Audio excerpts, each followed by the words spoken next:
আয় আয়, খিদা লাগছে, ক্যাটফুট দিব আয়। মা, মা, ক্ষুদা লাগছে। আমার আগে সবগুলো পিট পিট পিট পিট পিট পিট করে আসি রে। এই আগে আগে রান্নার রুমে বসে আছে। এই যে বাবা ক্যাটফুট, এই যে ক্যাটফুট। কে খাবে ক্যাটফুট? হ্যাঁ, দিব দিব দিব, দিব। হ্যাঁ, কি দেখো কত বড় বাটি নিছি। হ্যাঁ, কত বড় বাটি নিছি। এটা নেওয়ার কারণ একটাই, কারণ ওই সব বাটি আধোয়া, ওগুলো ধুতে হবে।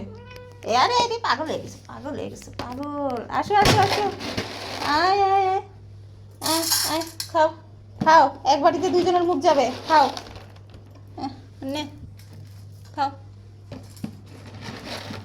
সবগুলো বিড়ালের জামা নাই, জামা ছাড়া। এই যে জামা নাই, সবগুলো বিড়ালের জামা ছাড়া। এই যে সাধুর, এই যে সাধু এসে বসে গেছে আমার সাথে। হ্যাঁ, কি চোখে কি? হুম, আপনি ক্যাটফুড খাবেন? খান। চিকেন খাওয়া তো ধরছেন, মাশাল্লাহ খুব ভালোভাবে চিকেন খাইতেছে, কিন্তু ক্যাটফুডটা এখনো খায় না। মুখে দিয়ে দিলে তখন একটু কামড়ায়। মনে হচ্ছে এরাও বড় হলে ক্যাটফুড খাবে। ওই যে পেঁয়াজের ওই জায়গায় গিয়ে বসে আছে। এই যে সন্ধ্যার দিকে বিড়ালকে হচ্ছে ক্যাটফুড দিলাম, তারপরে হচ্ছে 2-1 ঘন্টা পরে চিকেন দিয়ে দিব। বাস, রাতের খাবার ডান।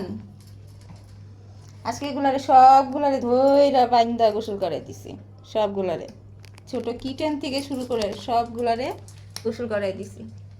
এই যে আরেকজন গেছে পানি খাইতে ওই জায়গায়। মাছ মাংস ভিজায় রাখছি বাবা। না, মাছ ভিজানো আছে, মাছ ভিজানো আছে, এটা ধরা যাবে না। এই যে, ও না সরি, মাংসই ভিজানো আছে। বুইলা যাই, আমি বিলাই পালতে পালতে আমার মাথার ব্রেন আউট হয়ে গেছে। হুম, এদের একটা না, কয়টা বিড়াল? 1 2 3 4 5 6 7 8টা, টোটাল 8টা বিড়াল। কিটেন হচ্ছে 5টা, আর অ্যাডাল্ট হচ্ছে 3টা। মানে আমার হচ্ছে পার্সোনালি এই দুইটা, জ্যাসি আর হচ্ছে পুচকু আমার বিড়াল, আর এটা হচ্ছে ফোস্টারে আসা বিড়াল। এই যে খাইছে, খাইয়ে দেয় ওটা, ওইদিকে নিয়ে গিয়ে কামড়ে কামড়ে তারপর খাইবো, আবার এন দিকে নিয়ে আবার ওই গিয়ে খাইবো। দেখেন অবস্থা, এরকমই করে, এরকম করে ছড়ায় ছিটায় খায়। তো এই হচ্ছে আমার বিড়াল। এখন টোটাল 8টা বিড়াল নিয়ে আমি হচ্ছে বসবাস করি। আর আমার মেয়ে দুইটা গেছে হচ্ছে খেলাধুলা করতে বাহিরে, ওর পাপা নিয়ে গেছে। তো এই তো হচ্ছে কথা। তো আমি আমার বিড়ালদেরকে নিয়ে সময় কাটাই। আমার এত এত বিড়াল আমি কিভাবে পালি, ওদেরকে অনেক সময় দিতে হয় আমার।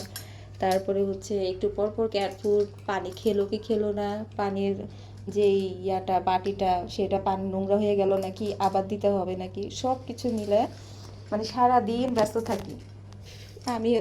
4টা কি 4:30টার দিকে একটু ঘুমাই, আবার হচ্ছে 6টার মধ্যে ঘুম থেকে উঠি, উঠে আবার ওদের আবার কাজ করি। সারা দিন এতগুলা বিড়াল কিভাবে পালি, এইভাবেই পালি সারা দিন। এদের খাবার যত্ন নিতে হয়, এদের শরীরের যত্ন নিতে হয়। এই যে গরম পড়ছে, গরম লাগতেছে নাকি, শরীর মুছাই দিব নাকি, সব কিছু মিলে হচ্ছে আমার দিন যায়। এই যে ছোট ছোট বাচ্চাদের আমার এক টাইমে দেখা গেল খাঁচাতে রাখতে হচ্ছে, যেহেতু এখন পটি ট্রেন করার বয়স, তো খাঁচাতে রাখতে হচ্ছে, আবার হচ্ছে ঘরে গরমে ছেড়েও দেওয়া লাগতেছে। তো সবসময় রাখা যায় না, যেহেতু ওদেরও জান আছে, তাই হচ্ছে ওদেরকে ঘরে রাখতে হবে। যখন আপনার খাওয়া শেষ হয়ে যাবে বিড়ালের, ছোট ছোট কিটেনের, তখন হচ্ছে ওদেরকে করতে হবে কি, এই খাঁচাতে রাখতে হবে, লিটারে দিয়ে দিয়ে এইভাবেই লিটার চেনাইতে হবে। এই যে একটা জিনিস আপনাদেরকে দেখে, এই যে দেখেন মুতে চলে গেছে।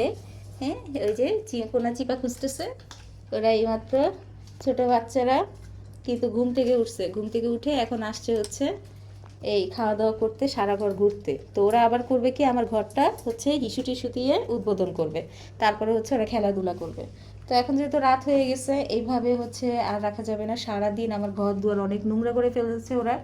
এখন আমি ঘর দুয়ার ক্লিন করব, আর ওদেরকে সুন্দর করে রেখে দিব খাঁচাতে। একদম টাটকা পানি দিব, টাটকা খাবার খাইয়ে দিব 1 ঘন্টা পরে। তারপর ওদের বিছানা পাটি করে একদম লিটার ক্লিন করে তারপর হচ্ছে খাঁচার মধ্যে ভরে রাখবো। এই হচ্ছে আমার ঘরের অবস্থা। তো সবাই ভালো থাকবেন, আল্লাহ হাফেজ।